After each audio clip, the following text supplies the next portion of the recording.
All right, good Friday afternoon, everyone. Today is May the 22nd, 2020. We're here to update you on what's going on in Grayson County with COVID-19 and some other changes that's taken place. First off, before we get to the numbers, I want to go ahead and just repeat myself on some things. Do your 2020 census. Just can get that thing done, please. I got some numbers in the other day. Some people's done them, and southern part of the county is lacking a little bit over around the Wax area. So it shows us different parts of the county where people's completed them. So please, try to get them done. It really helps us out with funding, federal funding. County Court Clerk's Office. The courthouse is locked, but you can call Charlotte's office, Charlotte Willis, the county court clerk. They will set up where you can get your tags, you can do a transfer, you can do everything that you need to do. You just got to make an appointment. So just be sure and do that. I know it's a little inconvenient for you, but we're trying to keep the public safe and we're trying to keep the employees safe because they have got something they've never dealt with before with this election, and we can't afford for one of them to go down and be quarantined for 14 days and have to do that with the entire staff during an election like we're having with the mail-in ballots. So it's sort of all hands on deck. So it'll be after that primary that you can go back business as usual and at the clerk's office. But there's a lot of changes that's went on up there. We've got glass barriers up now. County attorney does, PVA does. Sheriff's office is getting installed this week. All these plexiglass barriers. So some things are going to look different when you go in. I spoke with Stacy Blaine, our circuit court clerk, and we was going to try to have you some information today about driver's licensing and the testing, and we still don't have anything. So folks, don't beat up on us or Stacy, we're just trying to find out what's going on from the state, and I think there's a lot of unanswered questions and they're trying to work stuff out. But I promise you, as soon as we have that information, we will get it out and we'll let you know what's going on. So we don't have any answers for you as far as the driver's testing goes at this point. Stacy did tell me she will let K105 know and the newspapers know as soon as she finds out something. It could be this weekend. I don't know. So, but if it is, we will notify you through our Facebook pages, and Stacy will notify you through the Circuit Court Clerk's Office Facebook page to make sure that you're up to date on what's going on there. I know there's a lot of kids that are wanting to get their permits, and there's a lot of people that need to get their driver's license renewed, but that's why they done the 90-day extension also. So, Logston Valley Park, you can now pull into Logston Valley Park and you can walk the trails, and just as long as you keep your distance from everybody. The basketball court will be still closed because we can't have people congregating together, but the basketball court will remain closed. So if you're down there playing basketball, if you're by yourself, that's one thing, but you can't have 10 or 15 people down there. You will be asked to leave by law enforcement. So, but you can enter into the park and use the walking trails. And so this weekend, if the weather is permitting, feel free to go down there and utilize the facility. But be sure the bathrooms will be locked, of course. And the reason is because we don't have a way to man those to keep them sanitized. So the bathrooms will remain locked down there, but you can utilize the park.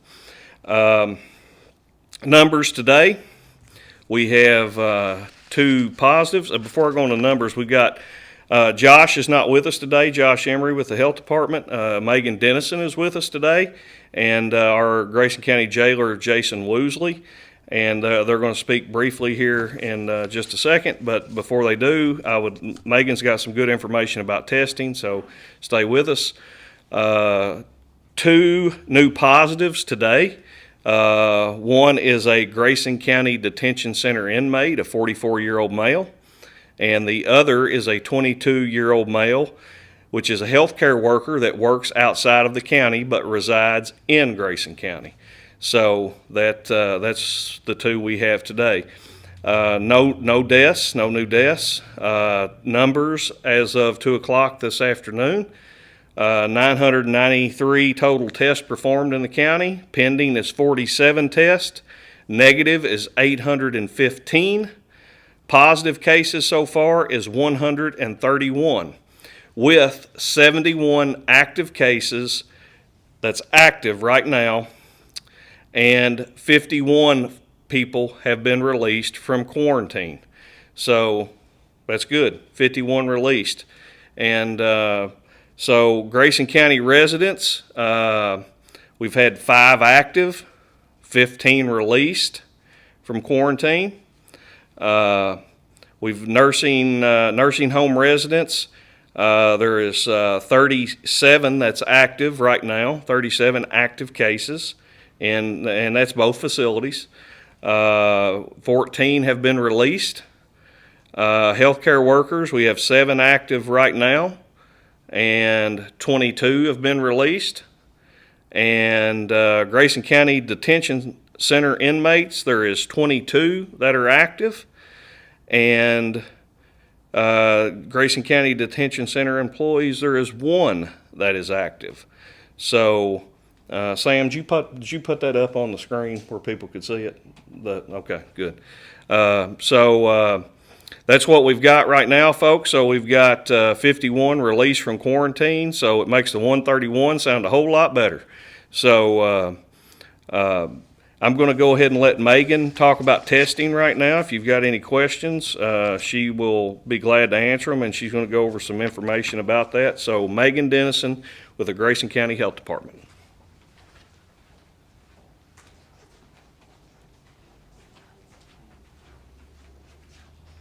Thank you, Judge.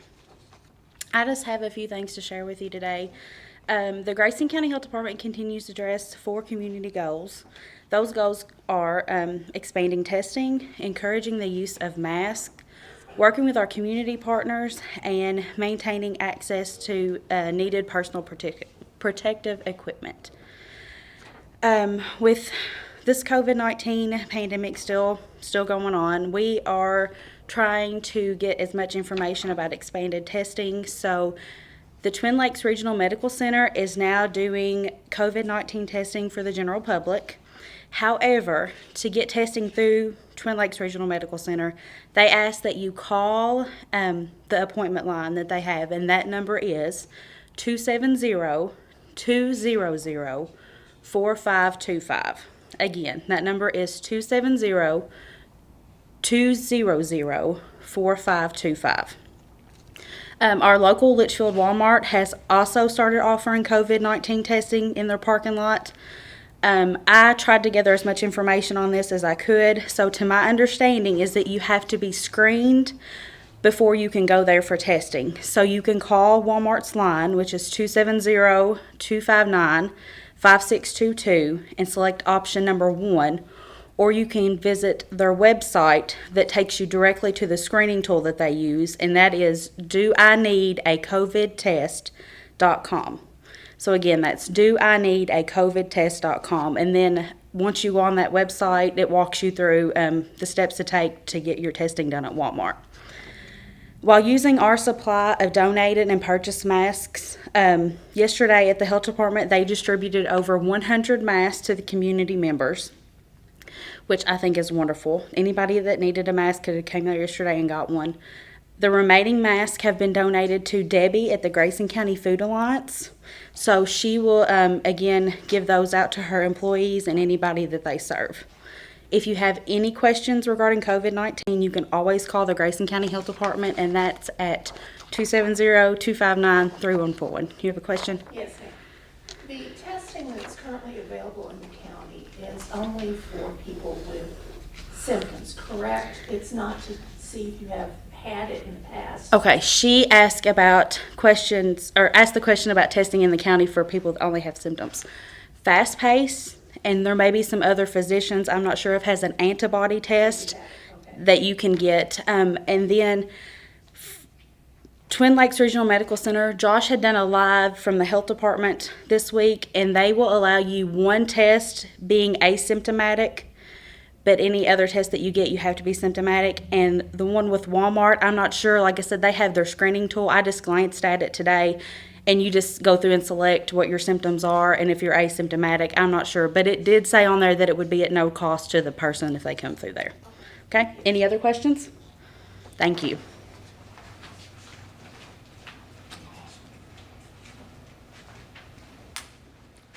All right, thank you, Megan. And if anyone's got any questions, feel free to call the health department, and they will, they'll get you to the right folks that you need to, or even Twin Lakes Regional Medical Center. They'll get you to who you need to get through to. Next, we have Jason Woosley with the Grayson County Detention Center.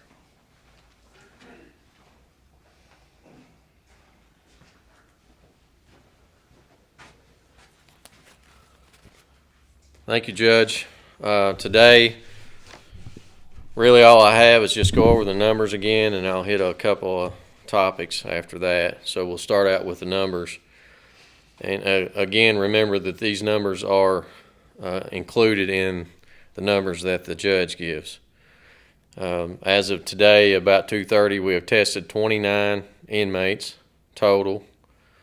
20 of those are positive with no symptoms, and 2 are positive and hospitalized. And we have 7 negatives, and we have 0 pending as of 2:30 this afternoon. The deputy testing has not changed since the last time I reported. We have 16 total tested, 2 positive. 1 of those lives outside the county, so that one's not included on the judge's report. It's reported in that county. And 14 negative. So we are still doing everything that we can to keep this from spreading throughout the facility. We're still separating those that are infected from those that are not, and separating the sick from the not sick. We're still doing all the cleaning measures that we have been. We've ramped it up even more since the last time I spoke. So I feel confident that we're doing everything that we can to keep this from spreading through the facility. As I said last time, if you have any questions, feel free to call the facility. If you comment on our Facebook page, it's not monitored, so you won't get an answer there. If you need an answer for something, call the facility. The number is 270-259-3636, and anyone that answers should be able to answer a question you have. If they can't, you can ask for me. You may or may not get me. I'm usually there, but on the phone a lot and or in Zoom meetings. So if I don't answer, leave a message, and I'll do my best to give you a call back, or someone will make contact with you. Again, call us anytime, day or night, and we'll do our best to answer your questions. I think that's all I have, unless you guys have questions. Everything's still main facility, right? Yes, the main facility is the only thing affected at this point, and we're keeping the staff separated from 3 facilities, so we're not mixing, and we're safe in the other 2 facilities right now. Anything else? All right, thank you.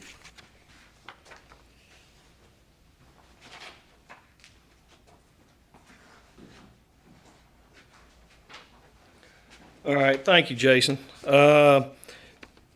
Like you said, folks, if you got any questions, feel free to call him out there, and we're going to keep you updated on what's going on with the detention center and any of the county organizations, any of the county offices, even throughout this weekend. If anything changes, and we'll notify you over Facebook, and I'm sure K105 and the newspapers, the Record and the News Gazette will also notify you as well. So Numbers already give you the numbers there. It seems like it's starting to slow down a little bit, which is a good thing. So I hope we've sort of hit that plateau, and we're starting to come down. But we still yet need to follow guidelines. Like I've said in the past, don't be very cautious, but don't live in fear. So continue to respect one another.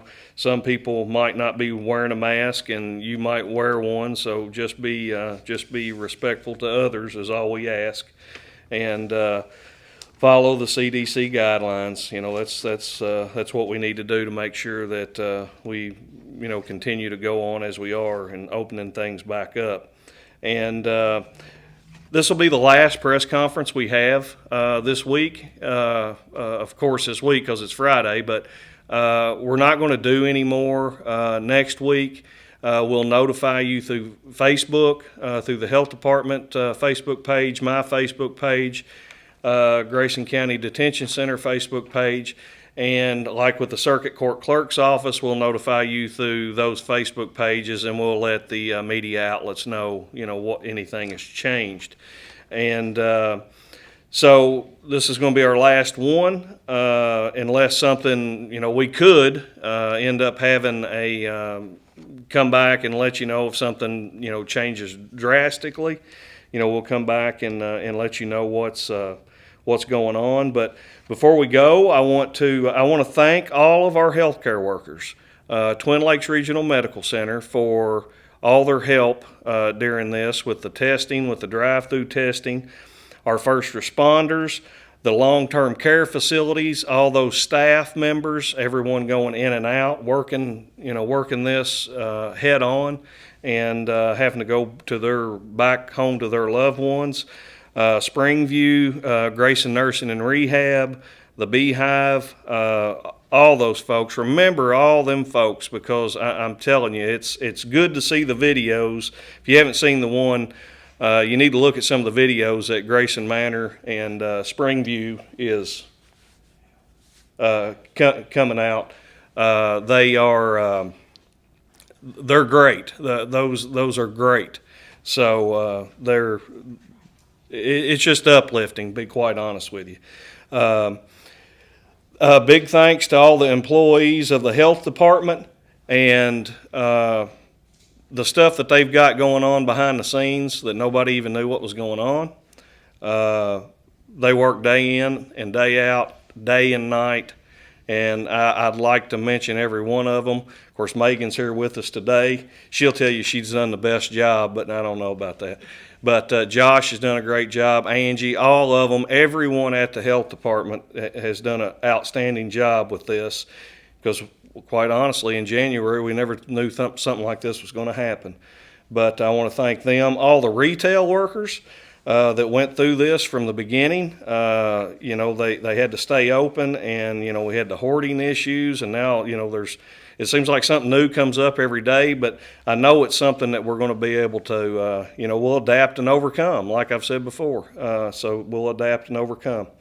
But I want to thank all of them. Grayson County School System for the graduation. Most importantly, probably the meals, the 103,335 meals that the food service folks that was there every day cooking at the schools, and the transportation teams that delivered those meals, 103,335 meals.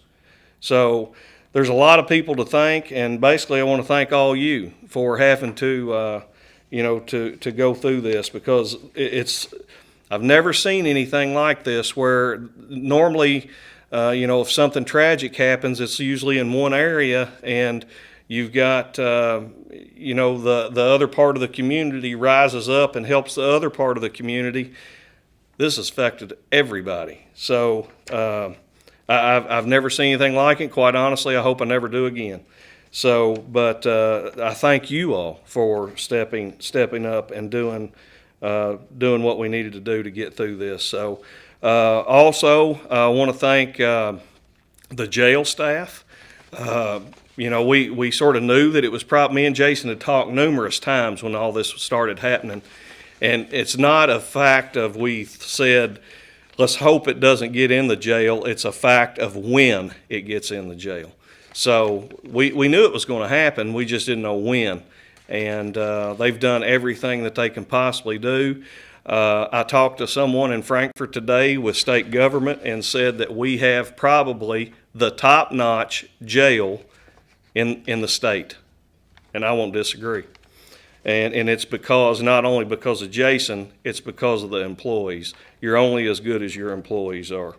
So I want to thank everyone for that. I want to thank all my staff for putting up with me over the past few months. It's been very stressful. I think I've went through every emotion that the human body could possibly endure. And I want to thank every one of my staff that helped me through this and helped me compile information and that and try to get it out to you. So, but like I said, if we do have any more information, we'll definitely come to you and let you know through Facebook post. With that, I want to remind everyone, this is Memorial Day weekend. Traffic's probably going to be up a little bit because we'll have some visitors from outside of our community. But remember what the day is for. We're going to have a virtual Memorial Day ceremony on Saturday. I think it's at 10 o'clock. Do y'all know? Is it at 10 o'clock? Have y'all seen that? 10? Okay, it's going to be on Facebook.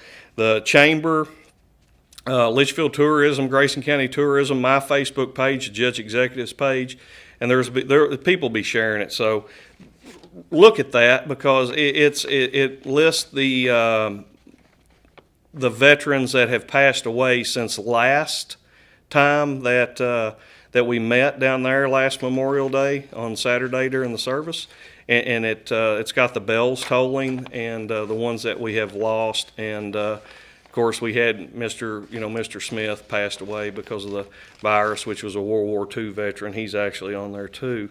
So just remember, everyone have a safe and happy Memorial Day weekend, but don't lose sight of what the day actually is meant to be for. It's to honor those that has paid the ultimate sacrifice for our freedom. So just remember that. So any questions, Rebecca? Nothing? Sam? There's one about the animal shelter. Animal shelter? Is there any updates on when that's going to open? No, I don't. Have you heard anything? That's through the city. If you will call Jessica at the. Repeat the question. I don't think it was her. Oh, I'm sorry. The question was, do we have any idea about when the animal shelter is going to open? That would be a question for the city officials. I don't know at this time. You could probably call Jessica down at the animal shelter or call City Hall, and Lori or any of the girls out there will probably be able to answer your question. Anything else? Nothing? Nothing? All right. Everyone, like I said, have a great Memorial Day weekend and stay Grayson County strong, and God bless each and every one of you.